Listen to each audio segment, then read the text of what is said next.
Jesus gets to a little town called Bethsaida. Bethsaida is, as best we can figure out, there's a couple of towns that might all have the same name, but we figure the town he gets to is in the very corner of Israel on the Sea of Galilee. It has to be on the sea. Bethsaida in Hebrew means house of fishermen or something like that, so it has to be somewhere near water. He gets to this little town. It's right on the edge. Go past it, you just see a bush. It's on the edge of the wilderness. He gets into this town, and somebody comes to him with this man who is blind. Jesus looks at him and he has compassion, as he does. And it's interesting what he does. He grabs him by the hand. He takes him by the hand. They leave town. Get right out of the town limits. Go for a little walk. Get to a private place. Place where there's no prying eyes. And he looks at him and they talk. And he does some things that, I got to be honest, I mean, Jesus has done great things in my life, and one of them is he's never spit in my face. Because that's exactly what he does here. He spits right into his eye.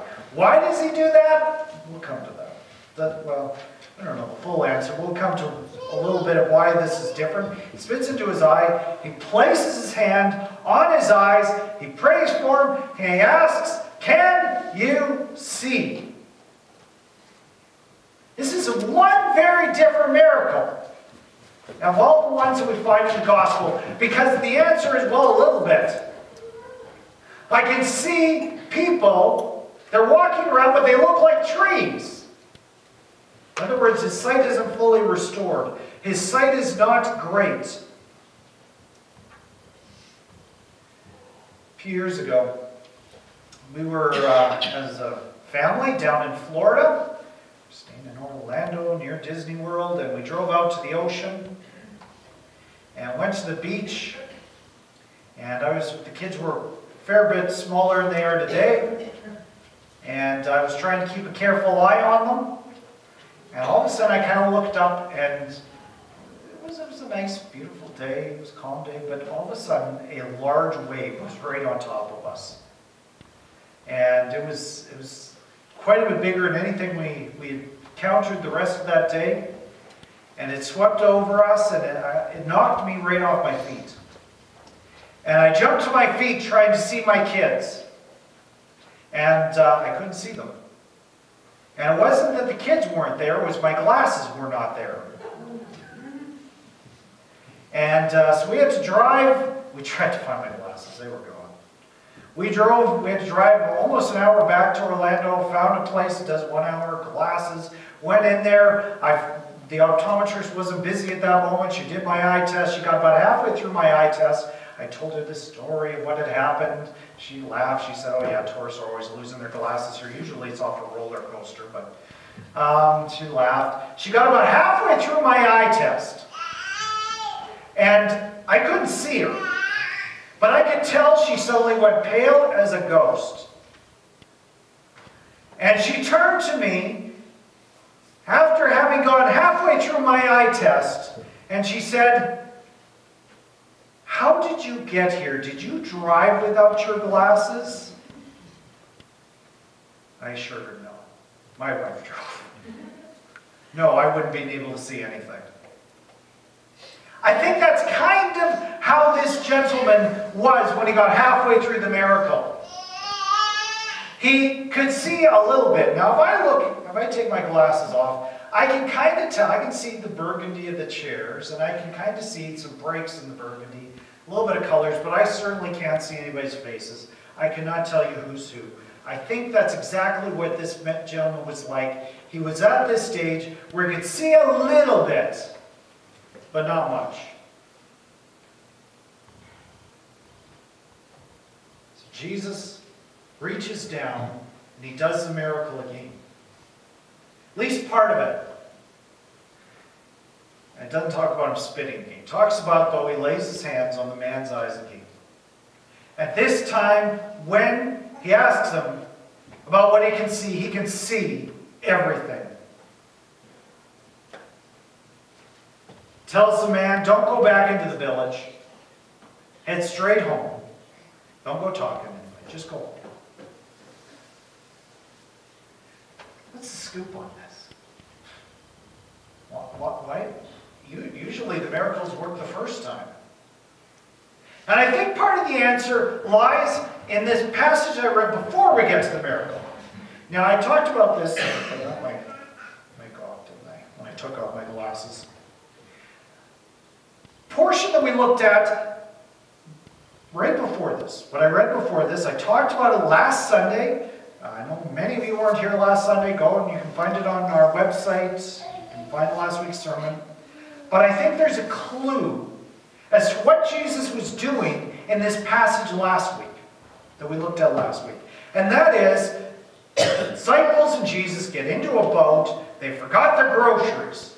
They stopped in town to go grocery shopping. They took off real quick. They didn't get a chance to do their grocery shopping.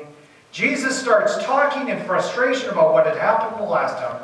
He says to them, beware of the leaven of the Pharisees and of Herod. They have no idea what he's talking about. No idea. Well, I guess he means we forgot the bread. He's mad at us for forgetting the bread. And Jesus looks at him and says, that's not at all what I'm talking about. I'm talking about subtle little attitudes that can creep into our lives and cause us to become like these Pharisees who knew the Bible inside out, knew all about God, but these little attitudes of superiority and materialism and this little attitude of desire for power had crept into their lives, had kept them from really seeing the full story about Jesus. That's what I'm talking about. And he gets frustrated with the disciples. He says, can you not see? Don't you see what's happening here? And the answer is, they could see a little. They've started to see the truth, but they don't have it in focus yet. Now, do you think it's a coincidence that this miracle is what immediately follows in the Gospel of Mark? Where he can't see it all, then he moves to being able to see a little, to being able to see in full. The stories in the Gospels are not just placed in there willy-nilly. There's an actual flow to how it goes. You can partially see, but not fully. So what's it talking about? Jesus looks at the man, can you see anything? I can see men, but they look like trees. It was a number of years ago, and this is an old story. You've heard it, I'm sorry. But a number of years ago, where a lady was speeding down the road, she got pulled over by the police. Comes over and asks to see the license and registration and all that fun stuff. Pass it over. Says, according to your license, you should be wearing corrective lenses. Well, I have contacts. And he replies, I don't care who you know. You still have to wear corrective lenses. Sorry.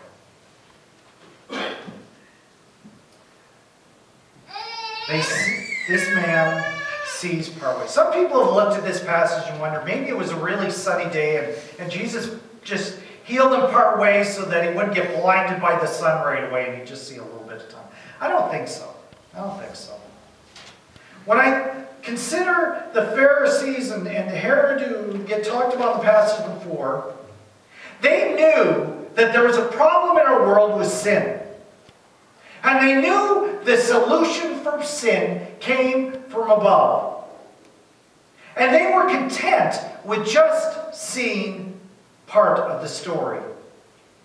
This man said, I see people, but they look like trees walking. He was close. The trees weren't actually walking, though. They were people. He couldn't be content with seeing that much. He could have been happy with that. Hey, I got part of my say. Great. I got part way. Well, the Pharisees, the thing that Jesus has been talking about them is they can see part way, but they haven't seen the whole picture. What is the difference between the Pharisees and where Jesus wants the disciples to get? I'm going to tell you, the Pharisees knew the Bible better than the disciples. Much better. You know what? It's so easy for us to slip into the category of being like the Pharisees. It would have been very simple for anybody to slip into where they're at.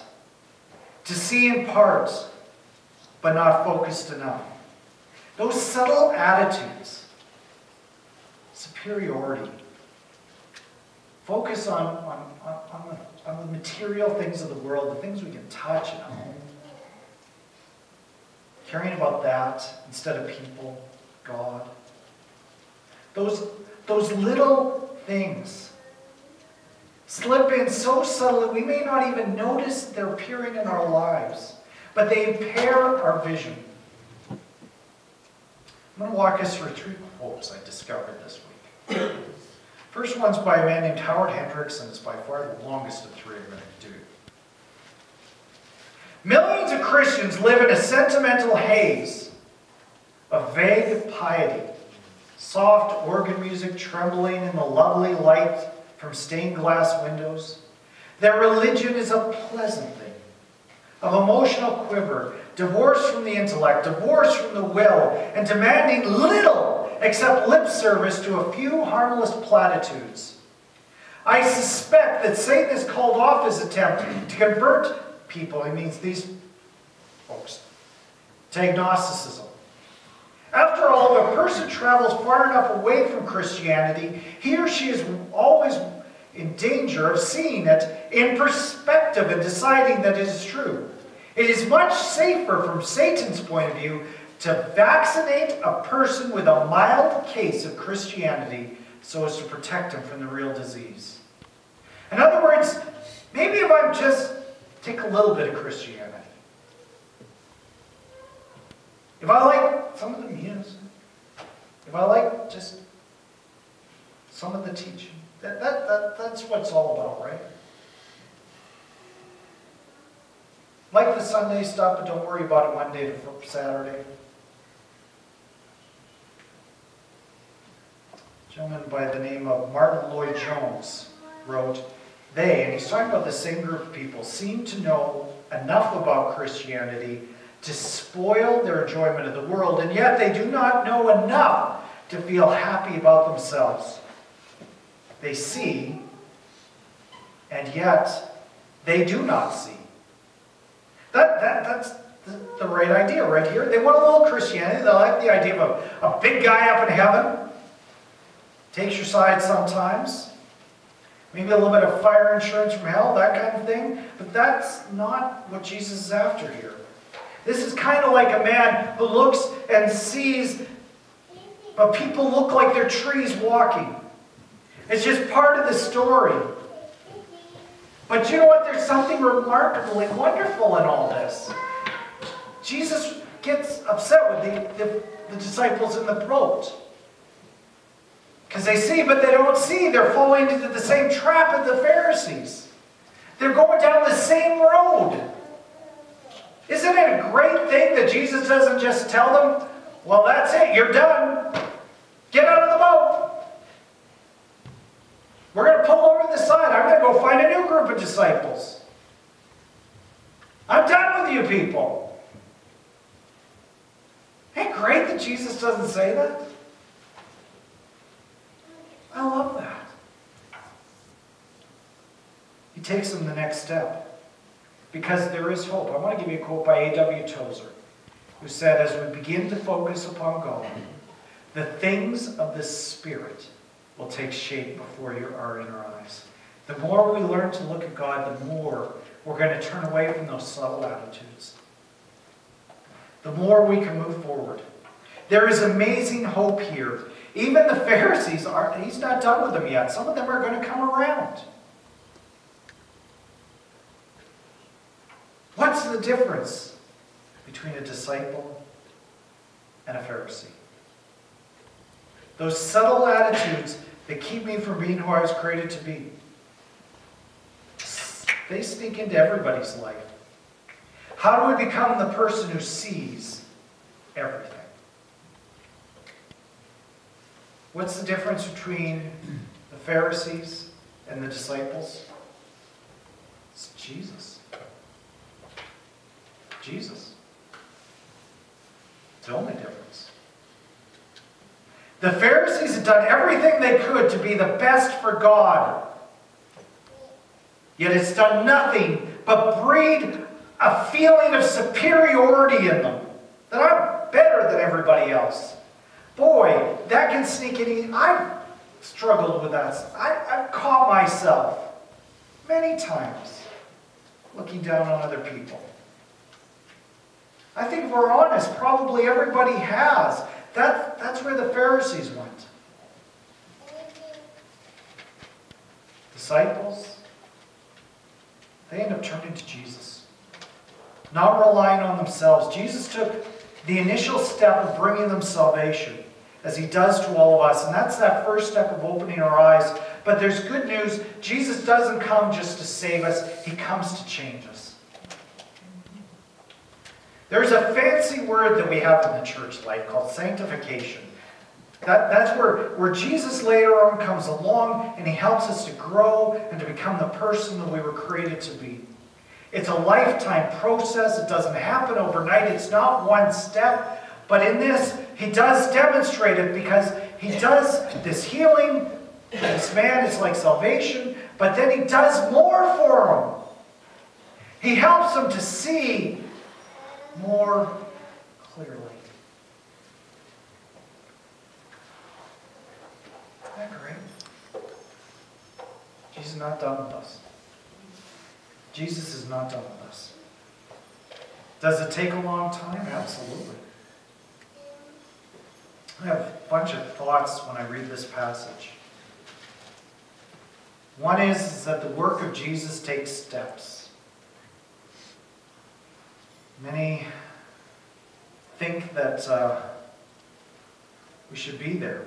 They get frustrated with themselves, they get frustrated with others because people make mistakes. I make mistakes. Everybody around them makes mistakes. It takes time. It takes steps. The idea that we need to understand that God keeps refocusing our eyes on Jesus is an absolute truth. The miracle of salvation is great. The miracle of sanctification is just as great. That God is at work and continues to be at work in our lives. It is easy to become judgmental about ourselves. It is easy to become judgmental about other people because we don't recognize that God is still at work in our life and God is still at work in their lives. God's taking us to the next step. So let's be absolutely, completely clear. The difference between the Pharisees and the disciples is one simple word, and that is Jesus. I know I can't do it on my own. I need Jesus. And when Jesus comes in, it makes a difference. I don't have to sit in superiority of others because I know I have failed. I know I need forgiveness. And I know I need to take that love and forgiveness that Jesus has given me and bring it to the world.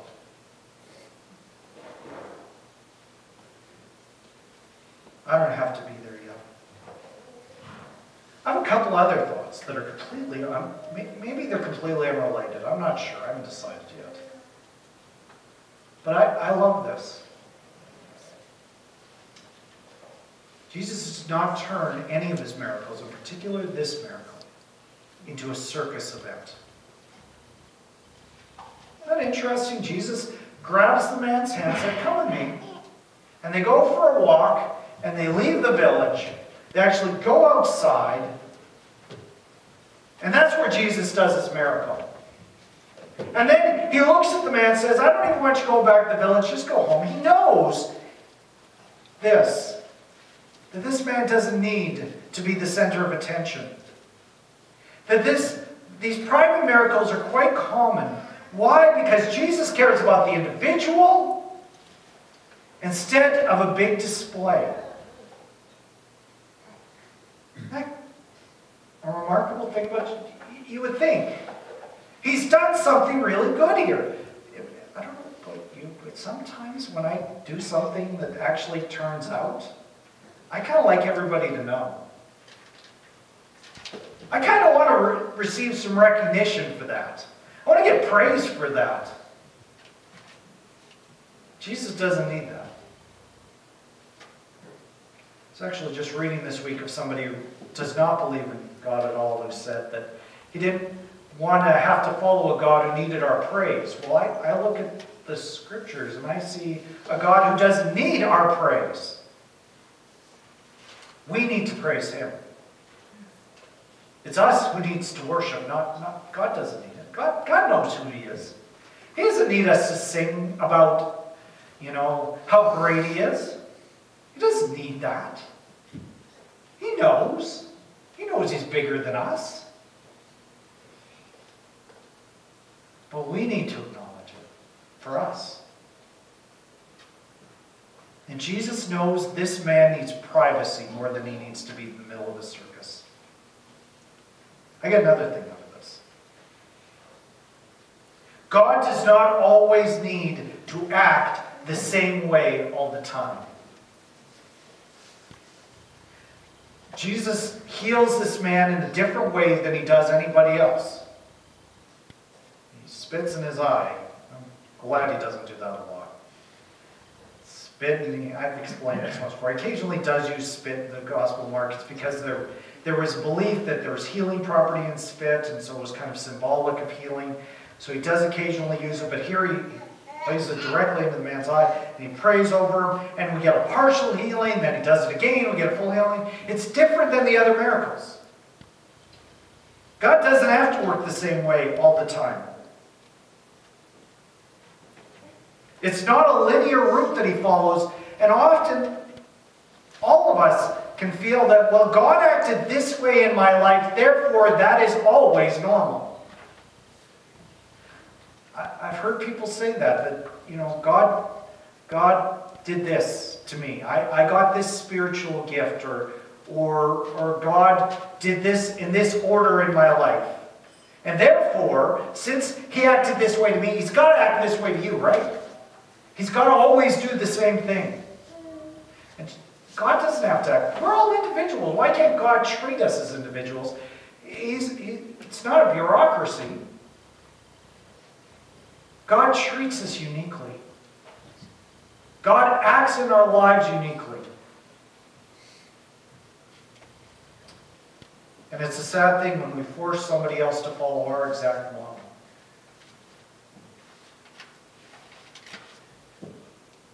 God teaches me, and I learn a lesson. And how I worship and how I serve and how I learn about God, God acts in different ways in my life than he does with anyone else.